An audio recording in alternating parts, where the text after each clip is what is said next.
Hello and welcome to a special reading episode here at the BARROW Podcast.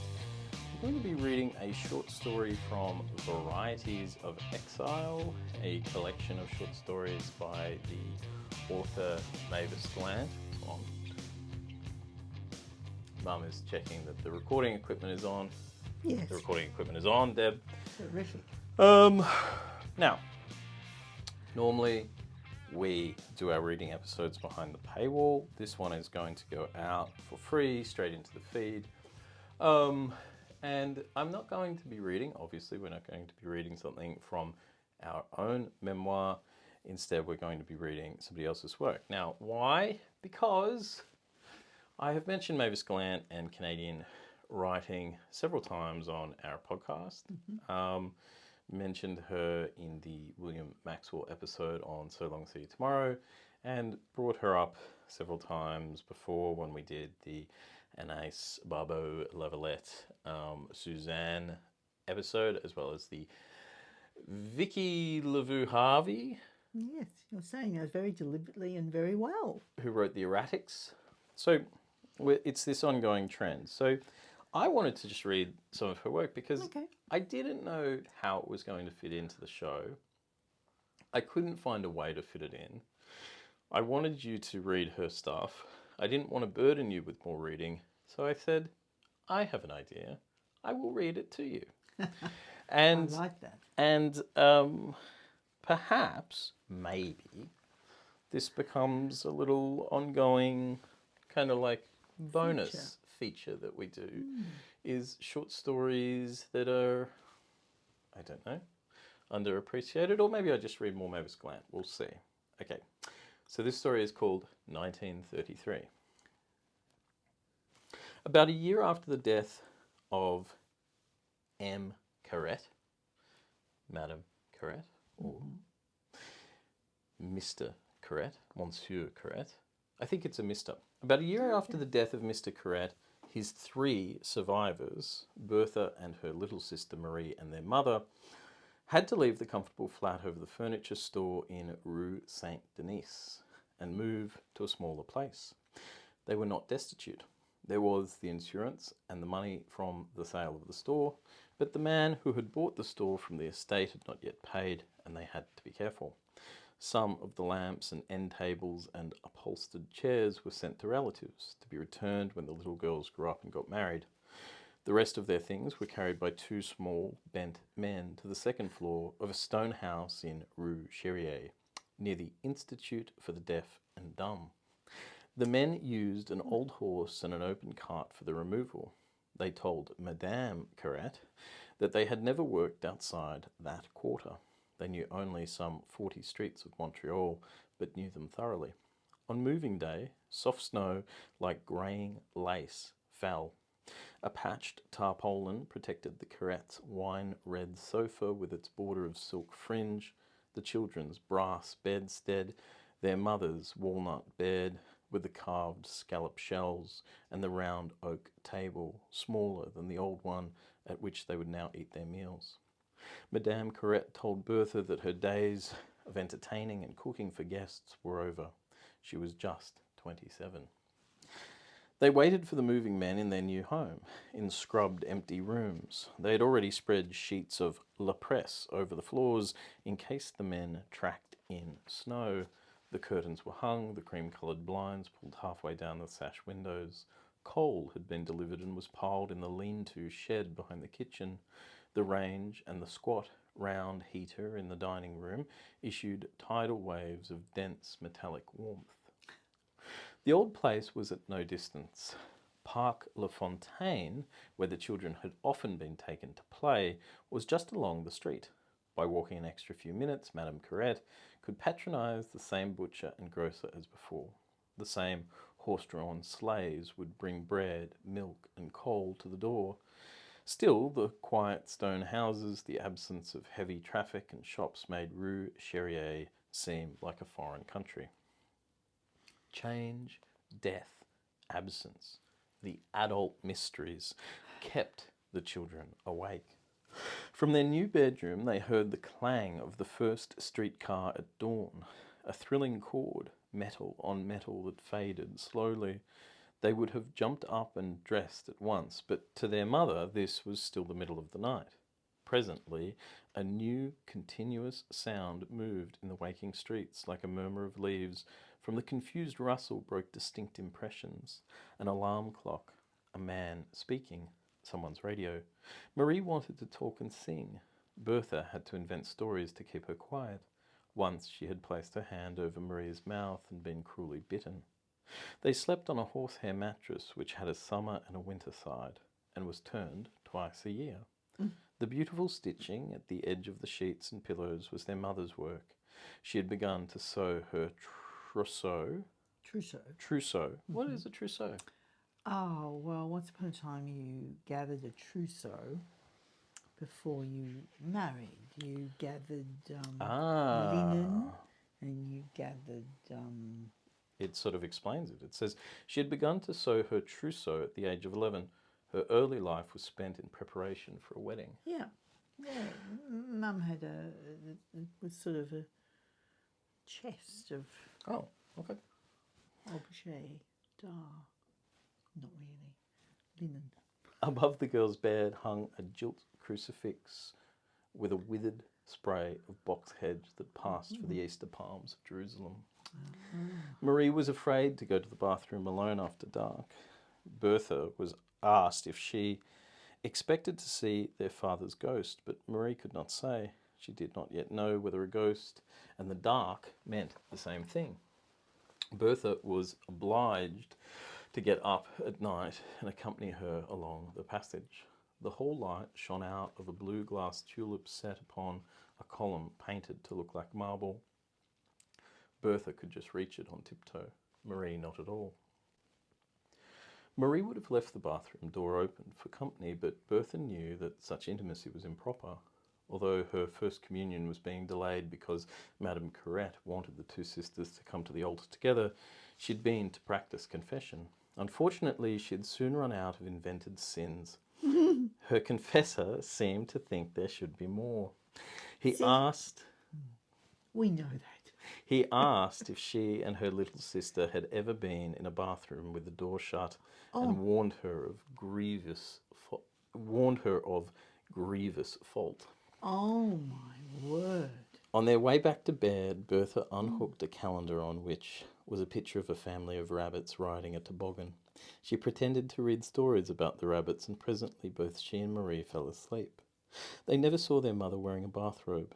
As soon as Madame Carrette got up, she dressed herself in clothes that were in the colours of half-mourning, mauve, dove-grey.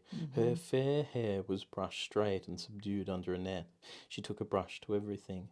Hair, floors, the children's elbows, the kitchen chairs. Her scent was of baby's own soap and Florida water. When she bent to kiss the children, a cameo dangled from a chain. She trained the girls not to lie or point or gobble their food or show their legs above the knee or leave fingerprints on window panes or handle the parlour curtains. The slightest touch could crease the lace. And she said, they learned to say in English, I don't understand, and I don't know, and no thank you. That was all the English anyone needed between Rue Saint-Denis and Parc La Fontaine. In the dining room, where she kept her sewing machine, Madame Carrette held the treadle still. Treadle. The treadle still. Rested a hand on the stopped wheel. What are you doing in the parlour? She called. Are you touching the curtains?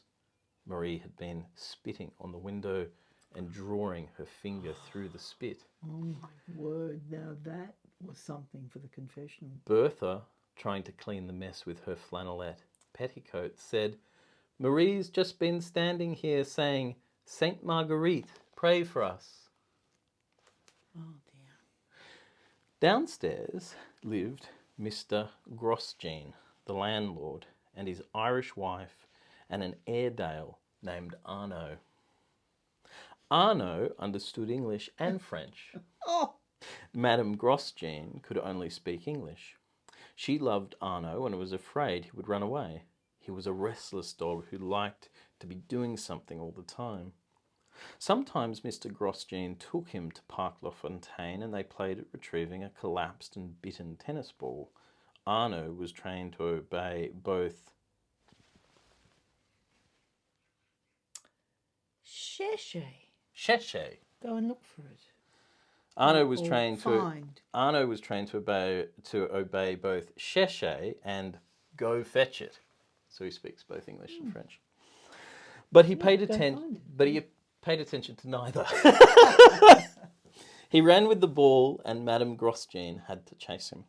Madame Grosjean stood outside their house on the back step, just under the Corettes' kitchen window, holding Arnaud's supper. She wailed, "Arnaud, where have you got to?" Madame Grosjean, Mr. Grosjean, had probably taken Arnaud for a walk. He made it a point never to say where he was going. He did not think it a good thing to let women know much. Mr. Grosjean, you and I need to get together. Perfect. Just perfect. 1933. 1933. Shush. Wow. Madame Grosjean and... Go on. Okay. Madame Grosjean and Madame Corrette were the same age, but they never became friends. Isn't that a great sentence? Yes. Madame Corrette would say no more than a few negative things in English. No, thank you, and I don't know, and I don't understand. And Madame Grosjean could not work up the conversation.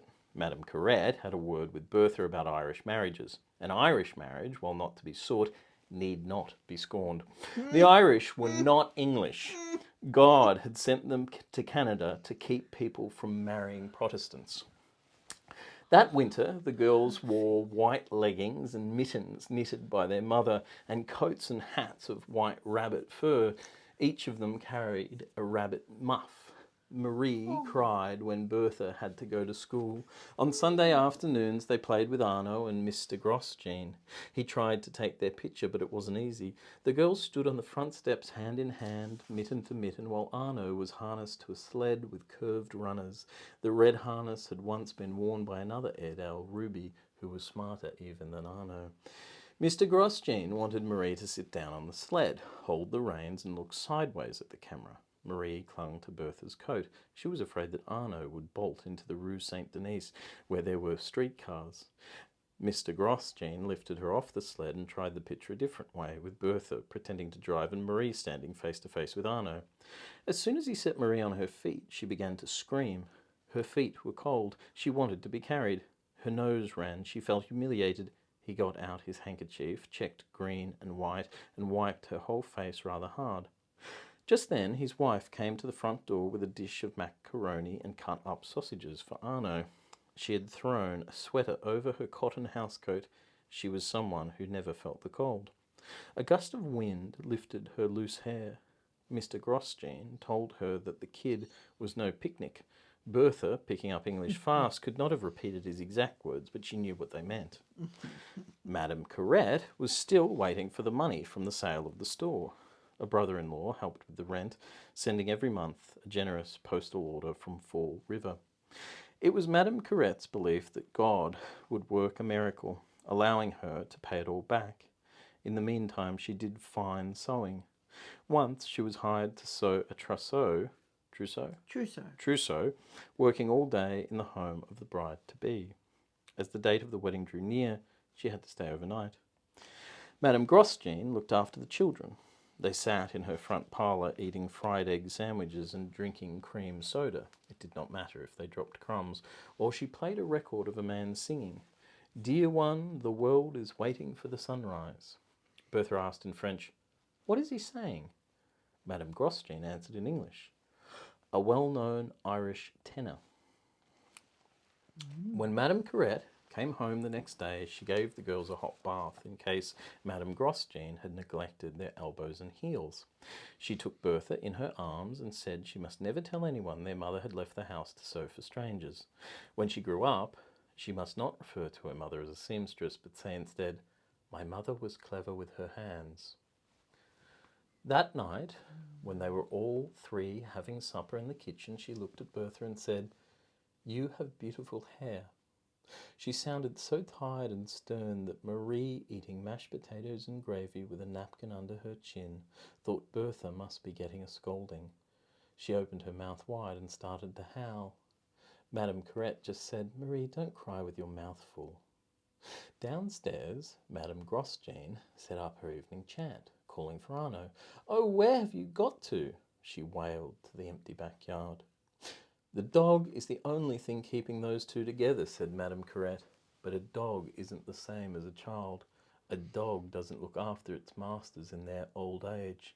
We shall see what happens to the marriage after Arnaud dies."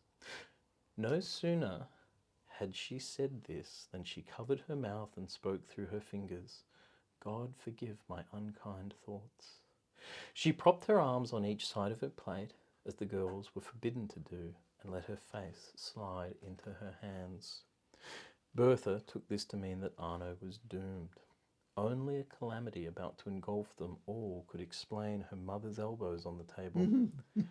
She got down from her chair and tried to pull her mother's hands apart and kiss her face. Her own tears ran into her long hair, down onto her starched peak collar. She felt tears along her nose and inside her ears. Even while she sobbed out words of hope and comfort, Arnaud would never die, and promises of reassuring behaviour, she and Marie would always be good, she wondered how tears could flow in so many directions at once.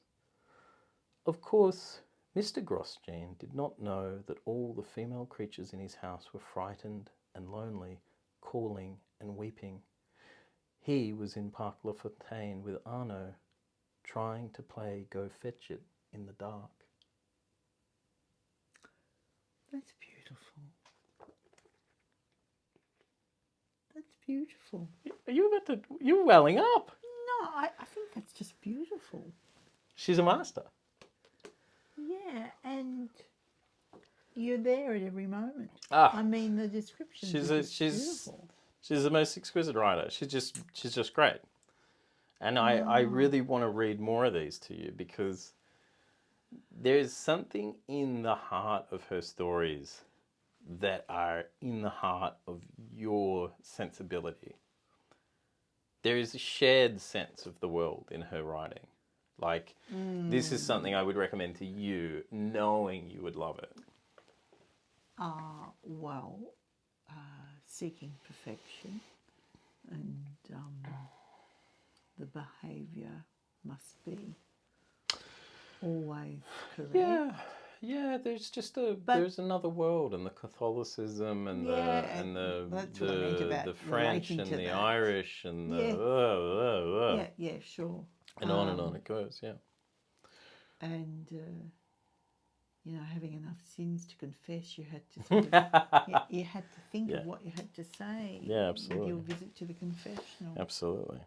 So that was the short story 1933 from Varieties of Exile by Mavis Gallant. This book was selected, the stories were selected and put out by the New York Review of Books.